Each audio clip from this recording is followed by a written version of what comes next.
आज आपको राउल लॉ पर डिपेंडेंट क्वेश्चन कराया जा रहा है। इसमें देख लीजिए, the vapour pressure of water at 20 degree Celsius is 17.5 mm of Hg। A solution of sucrose, इसका मोलर मास दिया हुआ है। मोल मास 342 is prepared by dissolving 68.4 gram in 1000 gram of water. Calculate, क्या कैलकुलेट करना है आपको? रिलेटिव, फर्स्ट ऑप्शन है आपका relative lowering of vapour pressure, second option है वेपर प्रेशर ऑफ सोल्यूशन। तो that means relative lowering of vapour pressure आपको यहाँ से कंसीडर करना है। तो इसके लिए आपको ये जो होगा, इसकी जब वैल्यू हम निकालेंगे तो वो मोल फ्रैक्शन ऑफ सॉल्यूट के इक्वल होगा। तो सबसे पहले है हम मोल फ्रैक्शन ऑफ सॉल्यूट निकालेंगे। तो number of mole of solute पहले निकालना होगा, number of mole of solute. तो लिख लीजिए यहाँ पे number of mole of solute. Solute है आपका सुक्रोज। इसका हम केमिकल फार्मूला भी यहाँ लिख दे रहे हैं, C12H22O11। ये इसका केमिकल फार्मूला है। इसका हम कंसीडर कर सकते हैं कि इसका मोलर मास कितना है, लेकिन यहाँ गिवन है तो हम इसको लिख देंगे given mass divide by molar mass. ये फार्मूला है number of mole of solute का, मोलर मास।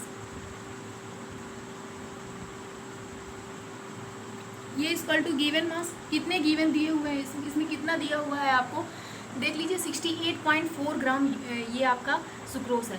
तो यहाँ 68.4 डिवाइड बाई मोलर मास कितना है 342।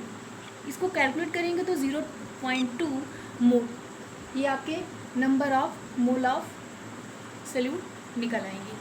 इसके बाद फिर number of mole of water.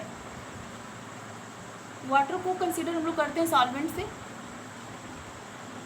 तो number of mole of solvent आप इसको इंडिकेट कर सकते हैं वाटर से। तो इसमें गिवन मास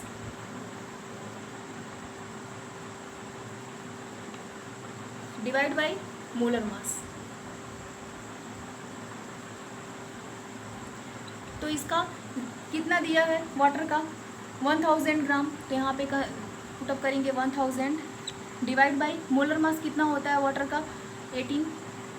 तो ये आपका 55.56 इतने मोल आपको वाटर के मिल गए। अब मोल फ्रैक्शन ऑफ सॉल्यूट आपको निकालना है, तो पहले इसका फार्मूला लिख लेंगे, मोल fraction of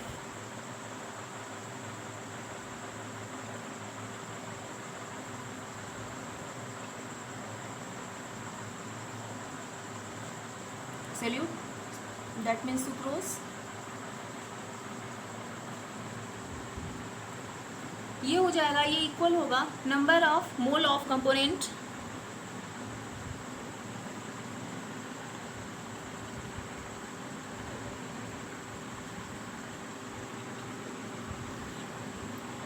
divide by number of mole of all component.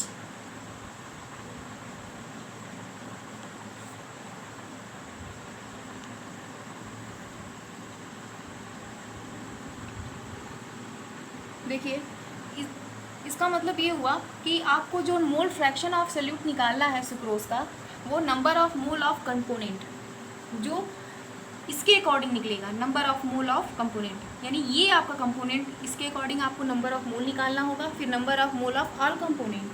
तो यहाँ से number of mole of component that means sucrose, तो यहाँ लिख सकते हैं number of mole of sucrose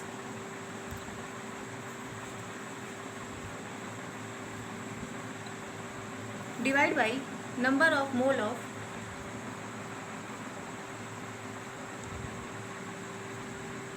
water plus number of mole of sucrose.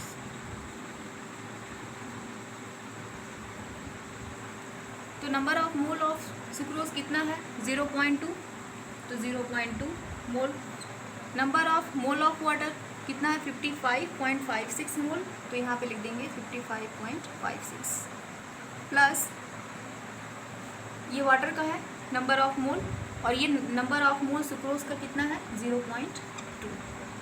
यहाँ से इसको कैलकुलेट कर लेंगे तो ये आएगा 0.0036, ये आपका आ गया मोल फ्रैक्शन ऑफ सोल्यूट। तो यही आपका relative lowering of vapour pressure होगा। तो यहाँ पे आप लिख सकते हैं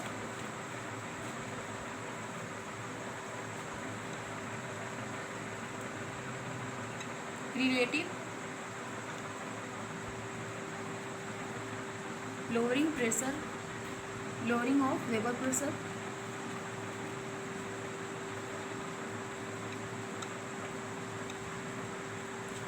equal to mole fraction of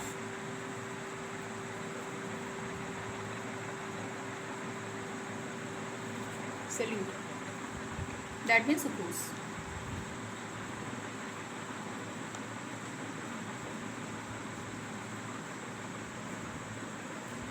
ये हो गया आपका इक्वल टू, आप यहाँ लिख सकते हैं 0.0036, इतने आपके निकल आए relating lowering of vapour pressure.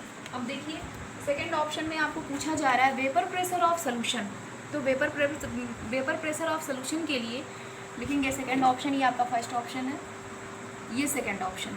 यहाँ से हम कैलकुलेट करेंगे vapour pressure of solution according to Raoult law.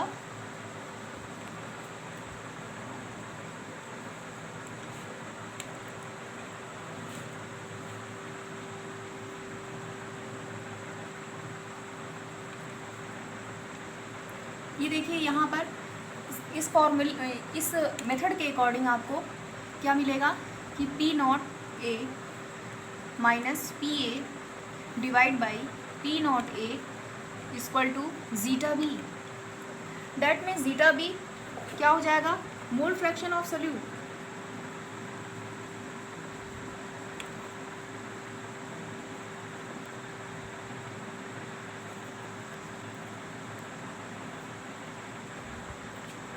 यहाँ पर देखिए P0 A, इसका सेंस क्या है, P0 A जो प्योर वाटर आपका सोल्यूशन में दिया हुआ है।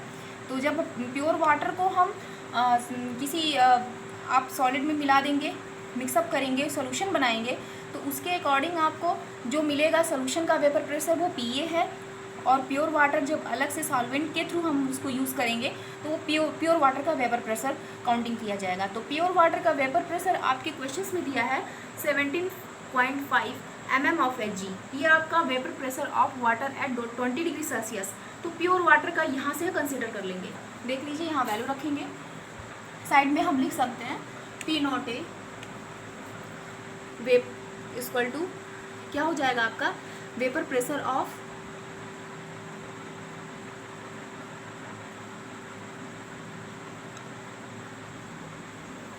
प्योर वाटर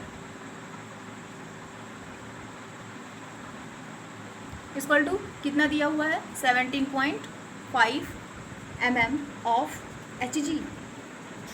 ये आपका गिवन है। तो आपको निकालना है सोल्यूशन का वेपर प्रेशर निकालना है। तो यहाँ पे वैल्यू रख देंगे 17.5 minus PA divide by 17.5 equal to zeta B mole fraction of solute कितना कंसीडर किया हुआ है 0.0036। फिर इसको साइड चेंज कराएंगे 17.5 माइनस PA, ये क्रॉस मल्टीप्लिकेशन में होगा 17.5 मल्टीप्लाइड 0.0036। फिर ये साइड इधर जाएगी, ये इधर आएगी, तो 17.5 minus 17.5 multiply 0.0036 equal to PA। यहाँ से हम vapour pressure of solution consider कर लेंगे, कितना आपका आ रहा है देख लीजिए 17.44, ये हो जाएगा mm ऑफ Hg। तो यहाँ से आप कैलकुलेट मतलब इसका मीनिंग लिख सकते हैं कि vapour pressure of solution, vapour pressure of solution. यहाँ से आपका आंसर निकल गया, ये आपका कंप्लीट सोल्यूशन है।